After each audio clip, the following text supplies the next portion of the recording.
Hello and welcome to another episode of the Astroholic Live. Welcome back. It's been many months, and I'm sure like all of you have been dealing with the terrible events of the pandemic. It took us quite a bit of time to work out how we could do this safely or creatively. But we're back, and we're happy to be back with you. And we have a very special guest.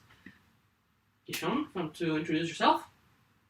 Yeah, sure thing. Hey, everybody. My name is Keyshawn Ivory. I am a master's student in astrophysics and physics and bridge program in Nashville, Tennessee, on the other side of the Atlantic. And we're here today to talk a little bit about what I work on, which is like dark matter stuff, and also make some drinks. Fabulous.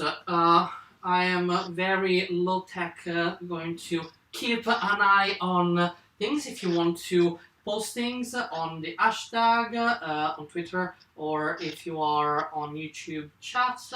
Got really excited earlier. I thought that we had people waiting for it. Instead it was just me on another computer. It's sad, but if you want to talk to us, we are here live. So yes. Hello and welcome. This is a special episode. We start chatting about this because sort of pushed Kishon to onto Limoncello. A couple of months ago, we were chatting online after I shared a picture of my grandma's beautiful bottle of homemade limoncello, and Sean wanted the recipe, and as a good pusher, I was just like, here's the recipe, here's grandma's all advice, and we thought we could make across the pond little limoncello. Actually, it did more than just limoncello, so cello-based cocktails, and discuss a little bit dark matter. But before we start, we have a special message. Which hopefully this is Chris. Mi chiamo Sara, sono la nonna d'Alfredo. Sono nata nel 1930 in una terra di limone. Faccio il limoncello di più di 40 anni. Spero che vi piaccia tanto.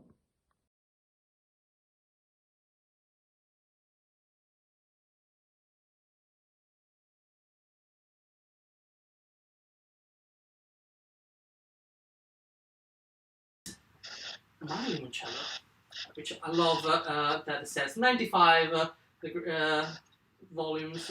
It's not 95. This is just the bottle that the grain alcohol comes in.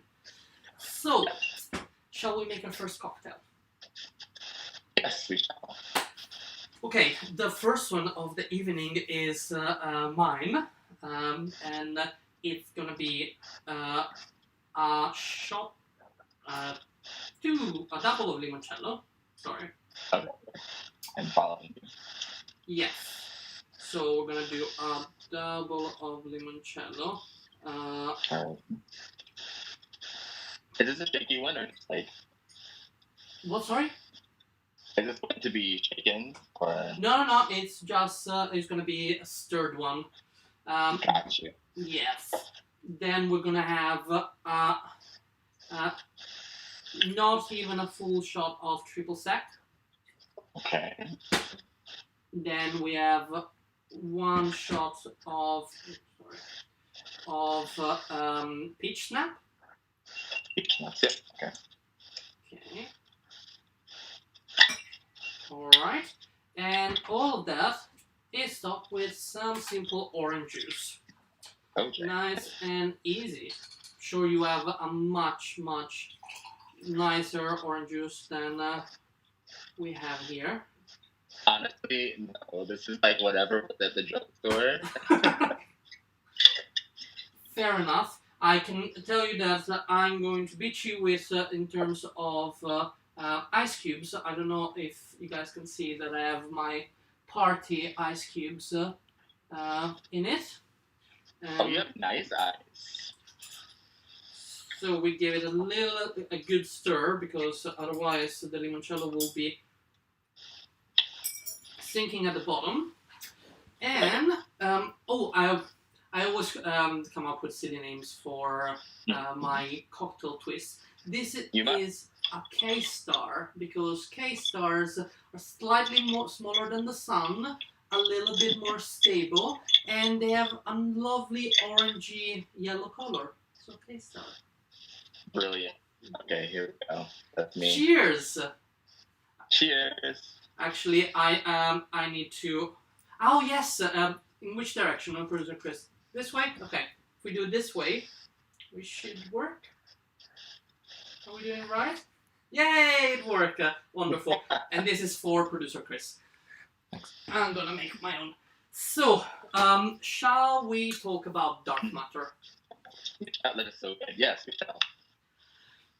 What is dark matter? That right there, that is a fantastic question. So I guess the answer I usually kind of start with, the broad one, is that it's matter that we can't really see. That's why we call it dark. It originated because basically we were measuring, like, from gravity more mass than what could be represented by the light we were seeing. And so actually we kind of concluded, all right, there's got to be something there that we can't see. So it's dark, so it's dark matter. And so a lot of time and energy from a lot of physicists and astrophysicists been spent answering the questions of, like, what is it actually made of? I mean, how and why does it not really interact? Besides, like, gravitationally, how it's distributed in the universe. Like, there's so many open questions about it. But generally, it's just something, and we don't really know what. Okay, so I think a more whimsical question is, what is dark matter? Wrong answers only. So I thought about this one. I actually remember in my order of magnitude astrophysics class, we had a question, like a problem we were posed. And the premise was ridiculous. Suppose dark matter is just donkeys, just many invisible donkeys that cannot be seen. Okay. And that was the premise, and we had to do calculations and figure out, how many donkeys and like whatever the Milky Way is dark matter, whatever. And so, in terms of what is dark matter, wrong answer only. I will say it's donkeys. It's just invisible donkeys. It's just like asses, just everywhere. That's what it is. An entire universe of asses. Asses that outweighs regular matter 5-1. Yeah, I like that. I want to live in that universe. I want to be there. Now I'm just trying to think of the consequences. A lot of screams in the cosmic voice of asses just probably dying in the vacuum of space. But yes. Okay. Question for you: how did you get into study dark matter? What was the thing that intrigued you? So, in terms of what my works on specifically, we do sort of like distribution of dark matter. So, what in astro we call like large scale structure, and so basically, how does dark matter organize itself throughout the universe? Like, what kind of structure does it take on? And what was interesting to me about that kind of work is that it really straddles the line between sort of observation-based work and theory-based work, because a lot of what I do, and the premise, like the real point of my thesis, it's like code. I'm writing code that will group galaxies together based on the dark matter halos, that we call like clump dark matter, basically halos that they live in. And so that's involving a lot of theory, because I'm using like relationships between galaxies and dark matter that have been developed to like be pretty strict numerical relationships. However, when it comes time to run my code on something, I'm going to need actual observations, because if I'm supposed to be grouping galaxies together, I need galaxies. So I kind of straddle the line there between using theory and using observation, and getting to do kind of both sides. I think that's what got me into it. That's really interesting. I did my master on completely theoretical approach. And my first PhD project was also completely theoretical, and I hated it, and I was really not good at it, and this is why I changed into a more observational one. So kudos to you that you can put up with a lot of theories and maths, I guess. So, what do you think is the most exciting thing related to dark matter that is coming out? There are a lot of new big surveys of galaxies. There are being they're starting. There is the Rubin telescope. Couple of other large-scale surveys. There are a lot of underground experiments trying to actually measure some dark matter particles. So, what is the exciting things for you? For me, you mentioned it exactly. Working in the realm where I kind of work, where the ultimate goal of the code that I'm making is to apply it to like observations and be able to make galaxies that way. For me, the Very telescope is probably the most exciting thing to be happening, because anytime you have like big surveys like this, there's so many things you can do with the data that comes in.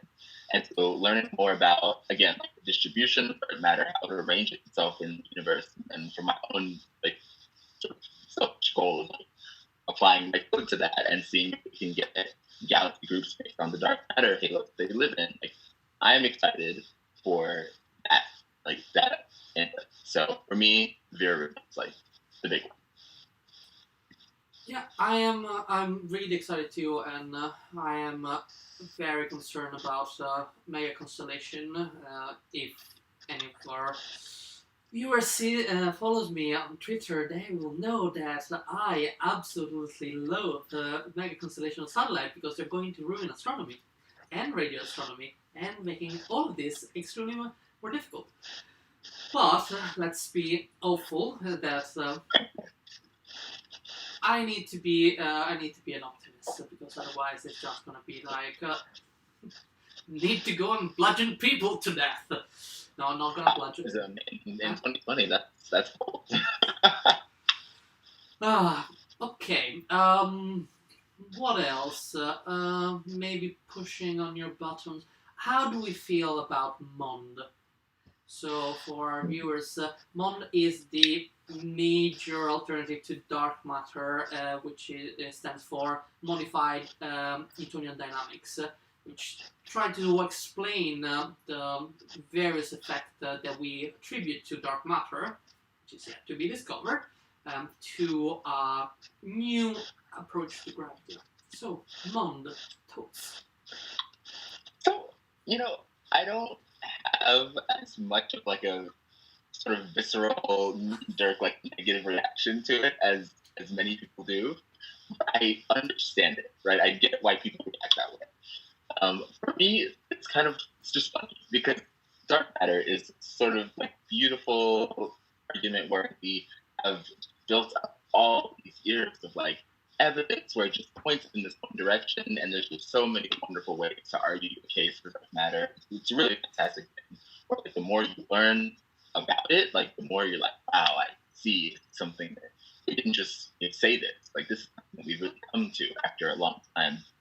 And then Mark just kind of feels like almost like the advocate kind of position of like, okay, it could be that, or everything else we know could just be wrong, And it's like, I mean, not incorrect, but why? Why would that be true?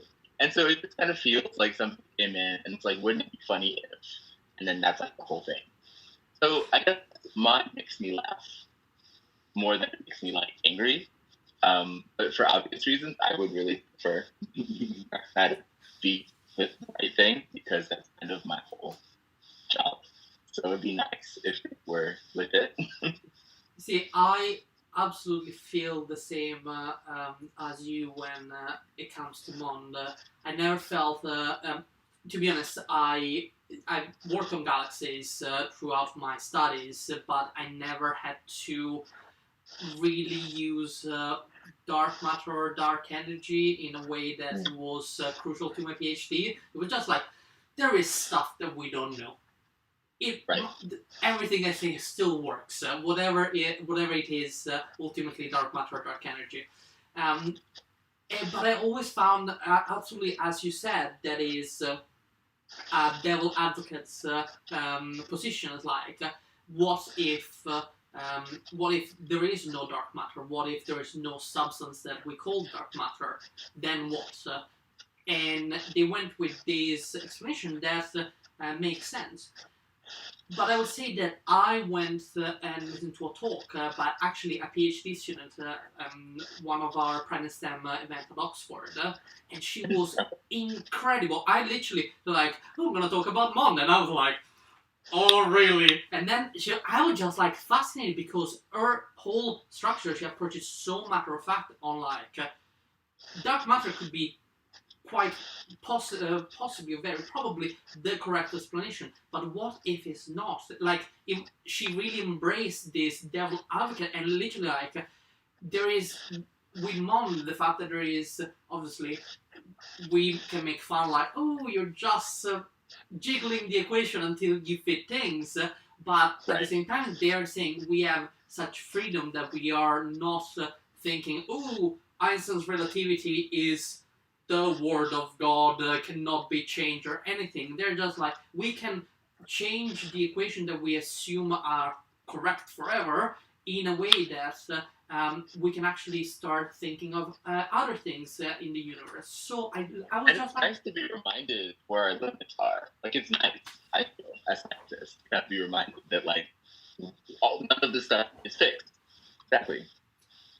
I was just like, ooh, maybe I should start making fun of Mon a little less because I was absolutely blown away by that talk. Yeah. So, okay, we are on a sort of friendly rivalry with Mond. Yes, very friendly, but I like Dark Matter, obviously. Alright, so let's go to the other half of the discussion for today. How did you find making limoncello? Okay, so I'm gonna be like super honest. You gave me the recipe, and I saw the time scale. I was like, okay, so I figured this would take time, but I did not realize it'd be like 45 days of time. And so I was like, okay, that's fine, right? It's locked down. Like, we have nothing but time, so I'll get all the stuff, and I'll just have to wait, won't I? And it's kind of funny now because it feels like it was 2 days ago. This quarantine time is not real or normal. So it feels like it was like last week. But I got all the stuff together, and I also got 95% grain alcohol, which here in the States, the easiest way to do that is Everclear. That's one that people know. So that's what I got. And I came to the decision that I wasn't just going to do lemon because I was already at the store. I was already buying citrus, and everything looked so nice. I was like, okay, well, let's be creative here. So I went on Google, and I was like, do people do this? Because this is what people do. So orange, that seems perfectly normal as a variant. And you told me like that's the thing that you do in Italy as well. Yeah, that we tend to do it with mandarin. Literally, my family is really intrigued by your experiment. That they don't feel like you have somehow destroyed the recipe, but they're just like, is it going to work? Interested, kind of like my relationship with lime, just like interested, intrigued. Yes, and so I did orange, and then the one I was particularly excited for, because it's my favorite citrus fruit, was grapefruit. Because they have these beautiful, I'm from Texas, so like red grapefruits are very much a thing. And so they had these beautiful grapefruits, and I was like, I'm going to use those. And then finally, I decided on lime, because lime juice goes in so many cocktails. Like, feels like everyone that I make almost, not this one, but everyone. And so it was like, if I could get like a lime liqueur that could like go with lime juice, like that would be a really good thing. So there's four, and 45 days later, strain them all out, put them in the freezer, and yeah, they're there. And honestly, 10 out of 10, like absolutely will do again whenever I run out of these, which will take a while, but great experience. Also, Grandma will be very, very happy to hear Yes, that. keep your note for the recipe. Yes, I will absolutely pass your thanks to Nonna. So, how about if you want to try a different cocktail recipe with some of your other cellos? I absolutely will. Let's see. Okay, so I did in this one. I used the lemon and I used the orange. Mm-hmm. So I will use the other two, the grapefruit and the lime, in the next one. So let me get some ice.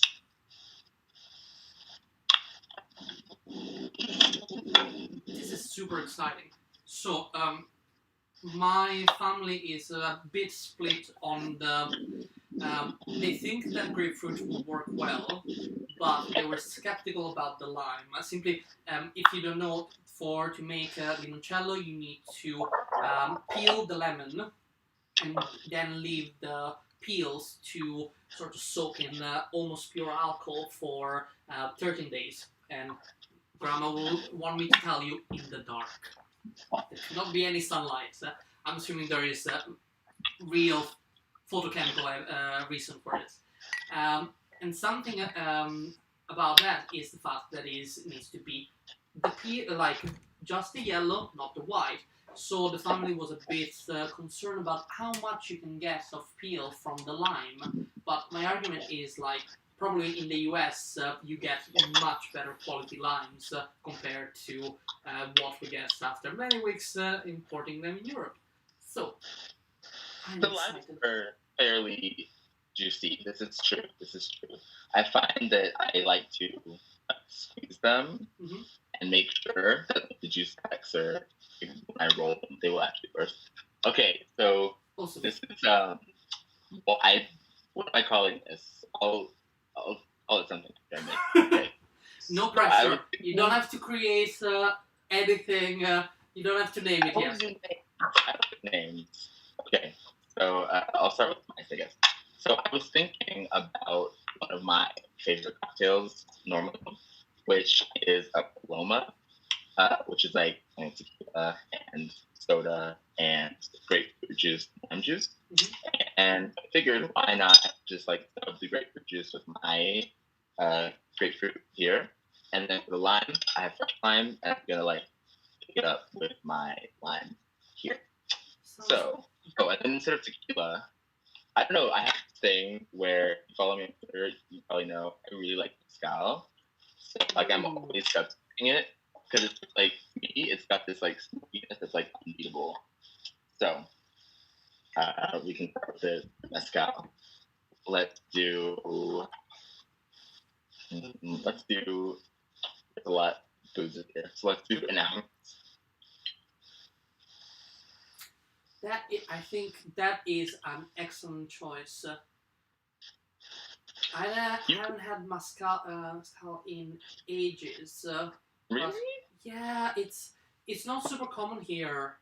The last time I think I probably had it was in South America a couple of years ago. Okay. Yeah, and we were on a tour, and we actually went to a little farm that was producing it. So I was the only one that was an Anglophone, and so I started talking to the owner. That you can just imagine, or looking at the entire farm and all these tourists. And I have very limited Spanish, but I tried to just be polite, etc. And then it took me, and then just it started giving me pretty much a 65% as was coming out of the barrel, and I'm just this is delicious. I couldn't walk very well back to the bus, but it was delicious. It's strong and it's smoky. Oh my god, I love it so much. Oh, so what I put in was one ounce of mezcal, 1 ounce of my pomelo my grapefruit and 1 ounce of lime, and then I'm gonna just like squeeze and juice a lime Awesome. and with soda, and yeah, I feel like this should be good, but like we'll see. It feels that it's going to be good. It's it's absolutely delicious. And I'm gonna put a little recipe also. If you don't drink, absolutely fine. You can do most of this with just simple syrups, flavored simple syrups. Make a lime simple syrup, make a grapefruit simple syrup. Lemon simple syrup is pretty much one of, in a way, a base for the limoncello, because you need to start with a simple syrup and you mix it with the alcohol. So all of this can be very much substitute for something that is non-alcoholic, probably extremely sugary, but non-alcoholic. And instead, if you want a little twist, that was one of my options. You can make a Earl Grey simple syrup, and then you just use the juices of your citruses to give it a little bit of a kick. So, options there for you. Okay. So I want you to know that I intentionally did not premeditate this too much. All I knew was that I was going to do a version of a paloma, and I actually was like, I'm not going to plan any more than that. So this is very much like, we'll see how this goes.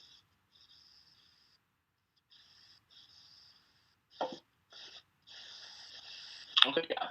Literally, it tastes like a paloma, but like I didn't have to invoke any like fresh grapefruit because it's all in there. Excellent. Excellent. See, now, one of my issues is I cannot find pure grain alcohol in the UK. Otherwise, I would have totally jumped on the occasional, like, oh, maybe I should try different citrus. So I will, next time I'm home, and listen, I don't think I can import it without probably getting arrested at the border, which is not ideal at any time, but especially now.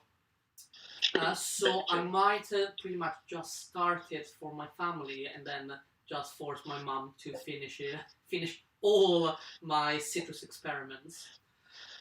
Right.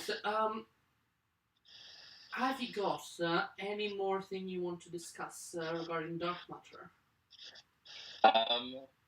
Well, I'll just do my last pitch and say like, dark matter is really cool, and the arrangement of dark matter in the universe is a really interesting area to study. So if anybody has any questions about that, or like, I don't know, anything in general, cocktails, at Eachonman, my Twitter, I'm always there, probably to alt. I'm very responsive to DMs, so chat to me anytime. Awesome. If you want to, I don't know if you have a YouTube channel or anything else that you want to promote, if you can go for it. Oh, I do actually. I do. My name, Sean Ivory, is. You can find me on YouTube. I make cocktails. I sing sometimes. I do stuff. Absolutely, go and check Sean out. All right. So we are almost time. So I say thank you so much for joining us for this extremely special lockdown version of the Astroholic Live, and well done with your 4 cellos. Thank you. And of course, for you, it's like evening. For me, it's like the middle of the afternoon. So I'm going to have like a lit day from now. Well, have an extremely good Sunday afternoon with your cocktails. Thank you very much. This is a pleasure. Okay. Thank you. And talk soon. See ya. So, you might think, oh, okay, Fredo, this was fun. Sean was brilliant, but it was just you. We actually just watched this because Louis is here and we want to hear about psychology and psychiatry and all the cool papers, and also is so gorgeous. So, where is he? Again, we are in a semi-lockdown in this country, so it was a bit of a risk to just spending an entire afternoon inside doing this together, but he's gonna be here not just in spirit. Sorry about that. Chris really decided that, but is also going to be sent us a little video with a little very topical story for you. Hello, Astroholic. I am Dr. Luis Costa da Silva, and here is my news update from the world of psychology. Today I bring you some pandemic content. We have all wondered why some people do not want to wear face masks or socially distance. Well, new research has now provided some initial evidence that certain personality traits are associated with ignoring preventive measures devised to slow down the spread of coronavirus. A study now published in the journal Social Psychology and Personality Science looked at the role of personality in explaining why some people are rejecting advice to socially distance and engage in increased hygiene during a global pandemic. This piece of research drew its hypothesis from a previous evidence that some personality traits from the so-called dark triad, and those are narcissism, Machiavellianism, and psychopathy, are linked to health risk behavior and some health problems. But first, some good news. Most of the participants in this study were indeed complying with health recommendations from either the CDC and the World Health Organization. However, some participants reported not observing the advice at all, which was found to be linked to several personality traits. In particular, lower levels of agreeableness and consciousness from the five-factor model, or the Big Five, were associated with the likelihood of endorsing health recommendations related to either social distancing and hygiene. This means that people were less cooperative or less sympathetic, and those who were less organized and less responsible were also less likely to engage in those preventive measures. But there's more. The research also found that those who scored higher on the psychopathic subtraits of meanness and disinhibition tended to show less interest in social distancing and hygiene as well. And the meanness and disinhibition subtraits were also predictors of the endorsement of behavior that puts others at risk of infection, such as touching or sneezing on high-use surfaces in public.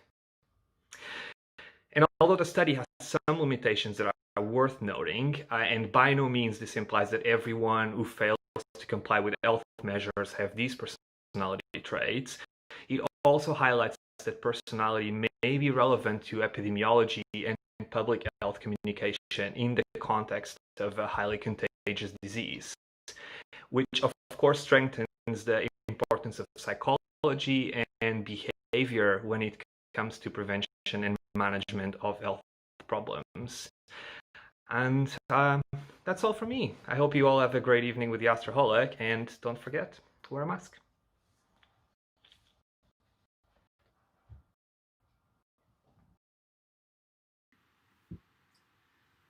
And thank you, Luis, for the wonderful little video, and congratulations for actually now being a full doctor.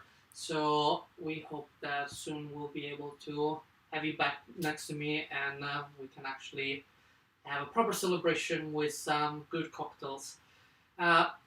This is it for tonight. Thank you so much for joining us once again. Have a lovely night, and go and celebrate with some good limoncello.